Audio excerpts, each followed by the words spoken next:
My name is Lisa. I'm 35 years old and I work part-time. I live with my husband Mark and our daughter Emma. Mark works in an office, and Emma goes to first grade. We bought an old house and we still owe money for it. When Emma started school, I got a part-time job to help pay for the house. Mark's older sister Nancy got married before us. She lives with her dad, Mark's dad, in their family home. Nancy thinks she should have the house because she got married first. She says she'll take care of their dad, so she should get the house. Nancy's mom had already passed away when she got married, so she didn't need to take care of her dad at the time. The house where Mark's parents live is really big, and I remember being surprised when I saw it before we got married. It had a fancy gate and a lot of land around it, which made me wonder if Mark's parents were rich. When Mark and I were dating, he didn't seem very wealthy, so seeing his parents' big house was a shock. Mark said his family used to be rich, but they lost money over the years. He joked that even though his grandparents' house was big, it was old and not very comfortable to live in. He said it was amazing that his parents' house with its big piece of land was still in a nice neighborhood. I understand why Nancy, Mark's sister, wants to keep the house for herself. She kicked Mark out of the house if she could live there. She probably wants to own the land and house herself. But I don't know if Nancy actually owns the house now. When Mark and I got married, he said that since Nancy would take care of their dad, I wouldn't have to. We'd planned to let Nancy inherit the house. That's why we bought our own house. It might make their dad feel better to be taken care of by his daughter instead of me if he ever gets sick and needs help. When we go to visit Mark's family for Christmas or summer holidays, Nancy doesn't treat her dad very well. Even during meals, it feels like he's not part of the family. If Mark or I try to sit with him, Nancy gets upset and says he prefers to eat alone. After meals, when I talk to my father-in-law in his room, he tells me he's not happy living there because Nancy causes problems. He says he always eats separately from Nancy's family and gets less food. But Nancy still takes a lot of money from him, even though he only has his pension. Nancy doesn't do his laundry or help with chores much. My father-in-law does most of the cleaning and gardening because Nancy ignores him. Even her husband and kids don't treat him well. When my father-in-law asked Nancy's husband for a ride to the horse race track, he got yelled at. Nancy's son, who's 10, is rude to my father-in-law, saying he smells and should stay in his room. It seems like my father-in-law doesn't remember ever holding his grandson, even though they've lived together since he was born. When my daughter visits, my father-in-law loves spending time with her. He tells her she's his only grandchild, sounding a bit lonely. Hearing this makes me feel sorry for him. Whenever we go to his house, my husband gets upset and tells Nancy to treat their dad better.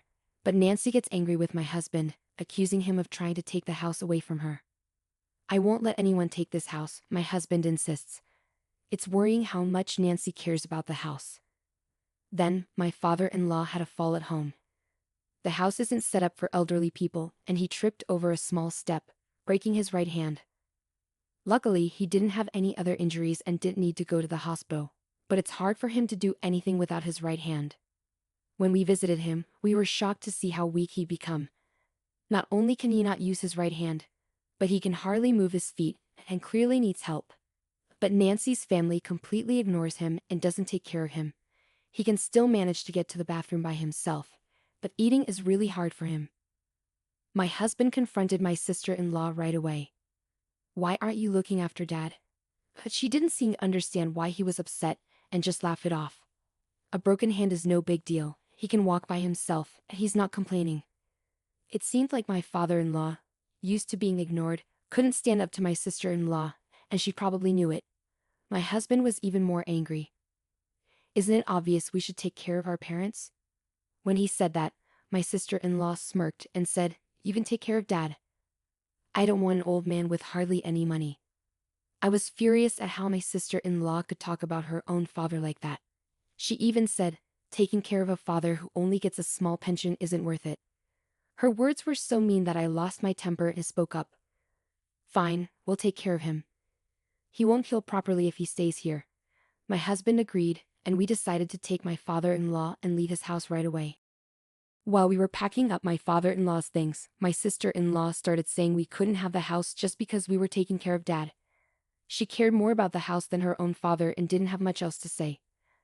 My husband brushed off her comments, saying, "Don't worry, I already bought a house. I don't need this one. Do whatever you want with it." My sister-in-law seemed relieved to hear that. Even as we were getting ready for my father-in-law to move, my sister-in-law and her husband didn't help. Instead, they were mostly interested in checking if there were any valuable items among his belongings. They were probably relying on his pension, but with him leaving, that would stop. They hoped to find something valuable they could sell for cash, but they didn't find anything valuable. When my father-in-law left his house, my sister-in-law and her family didn't bother to say goodbye. They were very cold-hearted. When my father-in-law arrived at our house, he seemed much happier as he played with my daughter. He was like a different person compared to when he was living at his old house. We let him stay in a room that we weren't using, but because the move happened suddenly, we couldn't make any preparations. If we had known earlier, we could have done some renovations, like installing handrails and removing steps.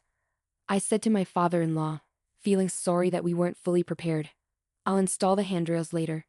To my surprise, my father-in-law also apologized. "I'm sorry for making you worry.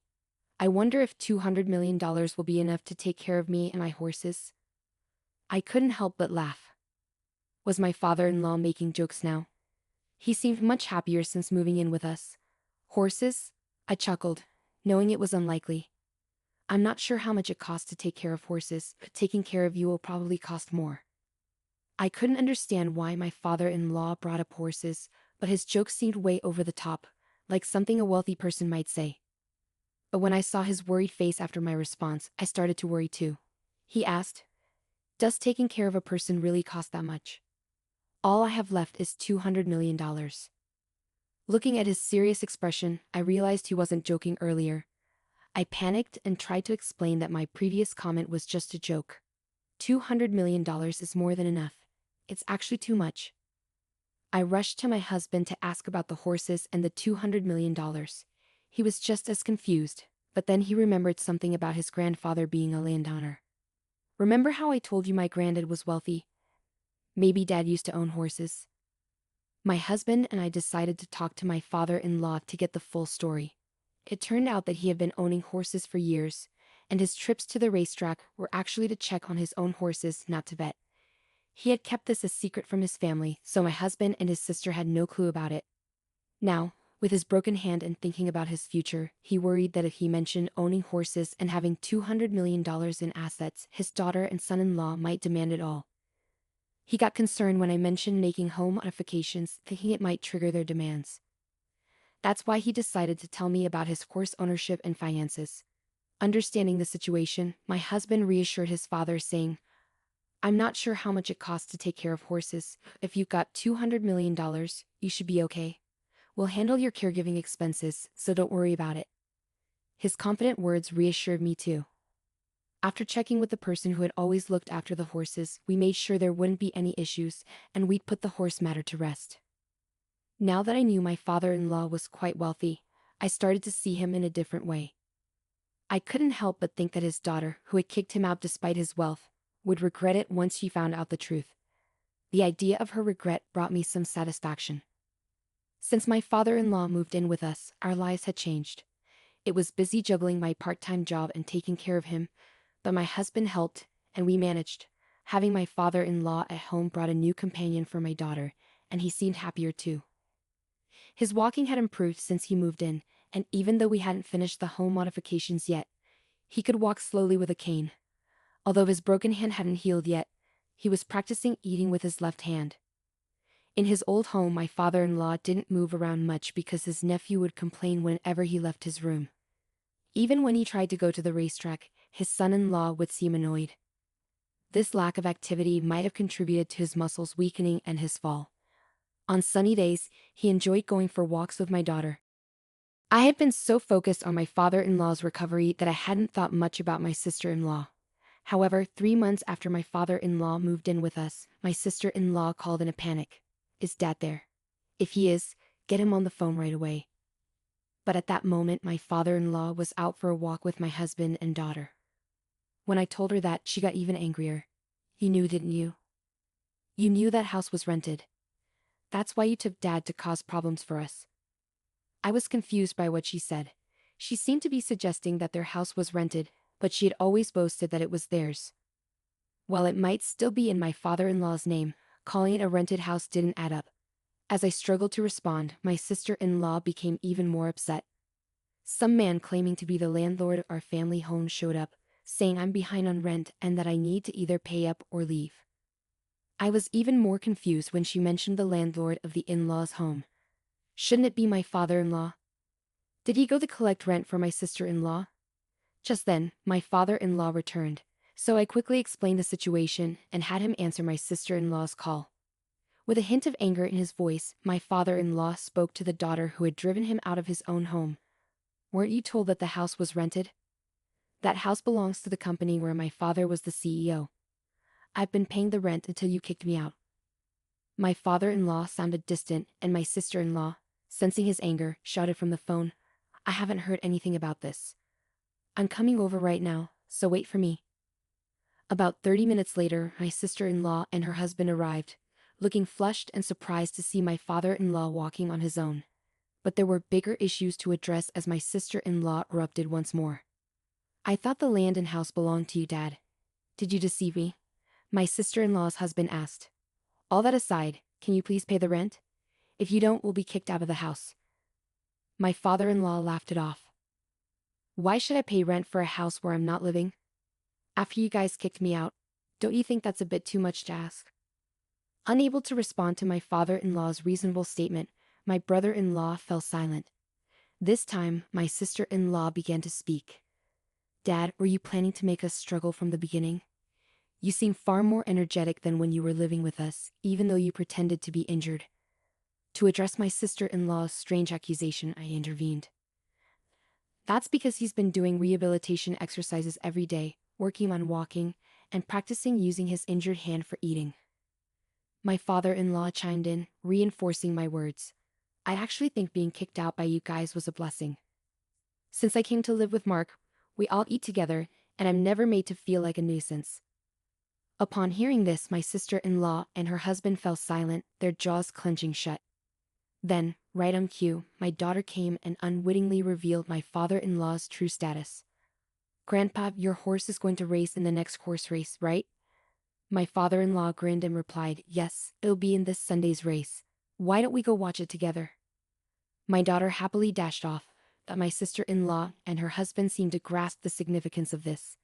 They hastily asked my father-in-law, Dad, do you own a horse? Are you a horse owner? My father-in-law replied, a smug look on his face. I stayed silent because I knew if I mentioned money, you'd try to take it. And I know talking about horse racing always makes your husband frown. With that, my father-in-law's previously cheerful demeanor turned serious.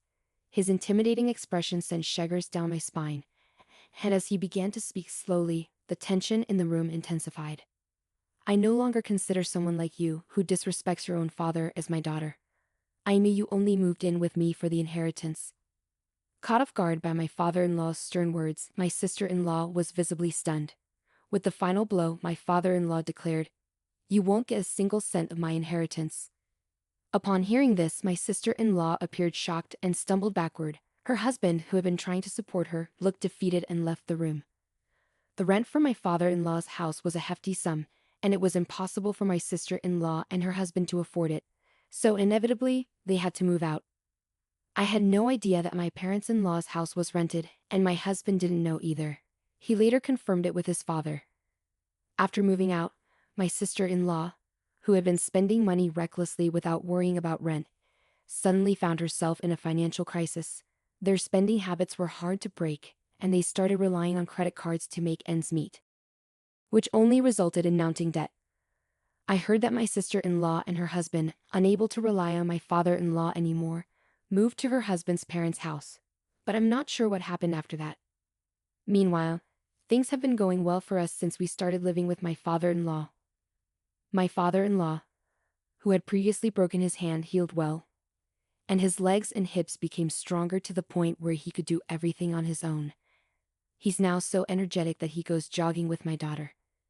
He's like a completely different person from when we first moved in. Since that incident, my father-in-law has been having discussions with my husband and thinking about the future, even drafting a will. I'm not sure what's in the will, but I assume he's arranged things so that his daughter won't inherit anything. What made me happiest was when my father-in-law paid off the remaining balance of our home loan. We still had nearly 20 years of payments left, but I'm grateful that he paid it off ahead of schedule. With the loan fully paid, my father-in-law is considering doing some renovations to our home to make it more accessible. He talks about his plans with a smile, but I don't want him to talk about becoming bedridden. I want him to stay healthy for as long as possible.